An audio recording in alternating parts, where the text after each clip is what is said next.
Chinese New Year, the best blessings and wishes to everyone. And of course, in Hong Kong, we have to speak in Cantonese. Are you ready, Nikki? Okay. So we are going to learn a phrasing for Chinese New Year, which is in Cantonese is a good blessing, which is 恭喜發財，身體健康.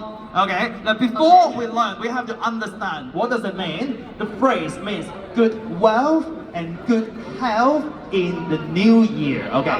So shall we learn one by one? Okay. Good wealth first. 恭喜發財。恭喜發財。哇，100分啊！俾掌聲先，好呢個。Okay, next for good health， 身體健康。身體健康。200分啊！哇 ，Okay. Would you please put them together? Okay. Yeah, because when we're doing the Chinese New Year blessing, we always speak two phrases together, which are 恭喜發財，身體健康. So are you ready? Okay. Okay. So I count 3, 2, 1.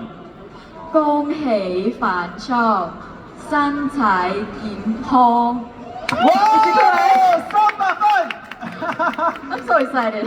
Thank you so much, thank you, Nikki. 好啦，咁啊，跟住落嚟 Elkie 咧就唔使我教你啦，係嘛？恭喜發財，身體健康。你咪諗住都係講翻呢句定係仲有其他先？有嘅，祝大家新年快樂，然後希望大家2025嘅生活咧，好似 Wiggle Wiggle 咁樣咁繽紛。多謝你。繼續，我哋中間亦都有 Ivy 嘅。係，咁我就借呢個地方啦，我祝大家成年事事順利，柳暗花明又一城，轉角遇到黃家晴。多謝你呢個祝福，我可唔可以第一個收咗佢先啊？可以啊，轉角遇到。可能今日大家就會遇到黃家晴。請大家再俾掌聲、歡呼聲，我哋前面今日3位靚女嘉賓，多謝你哋，超有心思嘅祝福啊！好啦，咁呢個時候咧，我請3位稍為留步喺台前，跟住落嚟我哋會預備多影嘅一張合照嘅。